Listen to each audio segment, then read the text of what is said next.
Okay, so let's go back because we've covered a lot, and I want us to just go back and capture those moments. So, what do you say? Heritage Academy. Yeah. You were there till when? BCE, or did you leave before? I left before. Okay. What did you do after that? I went to Unique Child International School. That's where I had my JHS. Okay, so where is Unique Child International School? Greater Estates. Okay. I mean, you know what? I started off by saying the first ZB because everything we're hearing is international school. We're not hearing basic Oh, I mean, P1. now everyone attaches international to their school to seem like all Okay. that. But back then, Unique Child I was part of the pioneering batch. Okay. Yes. Do you know what led you to Unique Child? Why did your mom take you there? We're moving again. Okay. Where did you move to? I think we went to stay with one of her friends. Mm-hmm. Yes. So when we went to Greater Estates, we checked for a school around, and I think my mom's friend son went to school there. She was like, "Okay, let me try it out." And I Do you remember his name? Yeah, Brian. Brian what? Nah. So your mom's friend, Auntie what? What's her name? Novi. Auntie Novi. Yes. So Auntie Novi's son Brian. Yeah. Okay. Also went to Unique Child International School, Greater Estates. What are your greatest memories from Unique Child International School?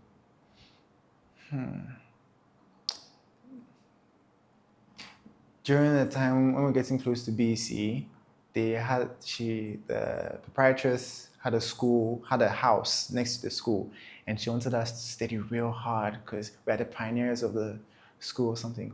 So she made it into like a mini boarding house for us to stay there. And yeah, I think that experience then was really nice. I was able to be myself around my friends like from morning to evening. Yeah, so that was a nice time. But there's no particular day or thing that happened. It was mostly the people. Okay. Did you have any teachers that you really liked in that school? Or? Yes, Mr. Che. Mr. Che. Yeah. What did you like about Mr. Che? He was a math teacher. Okay. I really like him. I really like Mr. Che. He thought well.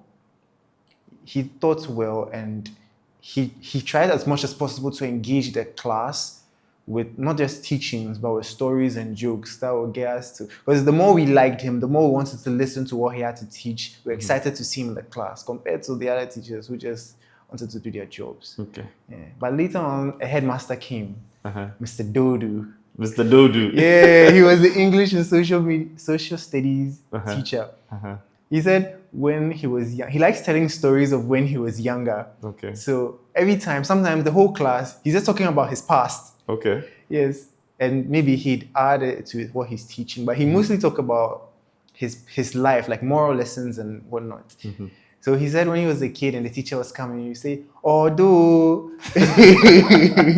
Or bo, but or do. So we said, when we saw him coming, then we shout in the class, "Oh, do!" Then everyone just gets into place. Okay. That was fun. So now, how well did that batch do in terms of BC? And then after that, how well did you do?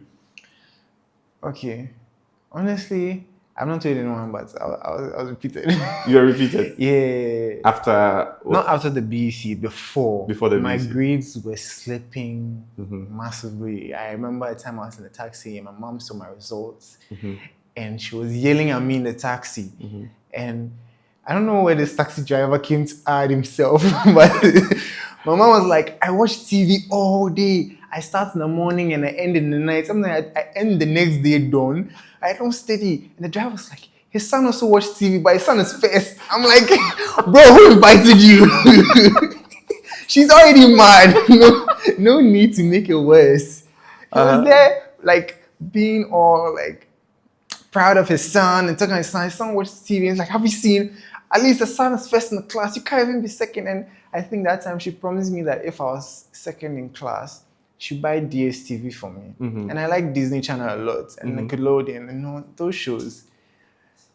So I really wanted to watch those shows. So like, I wasn't doing very well. I think the proprietors didn't want a bad nut in her pioneering class. Yeah. So she took me back. I think it was math. Mm-hmm. Math was the major issue. Yeah. So I think Mr. Che really invested in me during that time. I had extra classes, and because of the DSTV, it gave me motivation, and I managed to be second. And You're second in class? yeah. Oh, okay, that's good. Yeah, from the... So you got a DSTV in there? No. So that was your first scam. You got Yeah. You probably said it's for your own good anyway. Did you ever ask about the DSTV? Yeah, I did. I asked about it. She said I shouldn't worry. She gets it for me.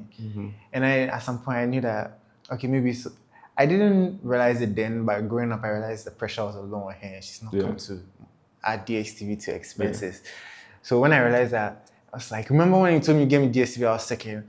There's this thing called Go TV. It's free. So you got a Go TV? No. Every time I think that it's going to be.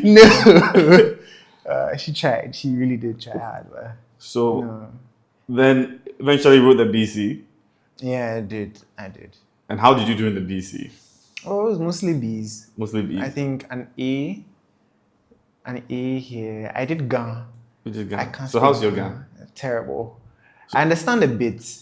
Yeah, but Chonlo will always come to class and Chonlo. Chonlo will always come to class and he try to force me and looking back now, I now realize that if you don't want to learn something, no matter how much pressure is put on you, you're not going to learn it. Because I didn't want to learn the GAN. And we had classes almost every 3 days. I think twice a week, let me say it like that. Yeah, but I had the exams though. I got like a C. I tried.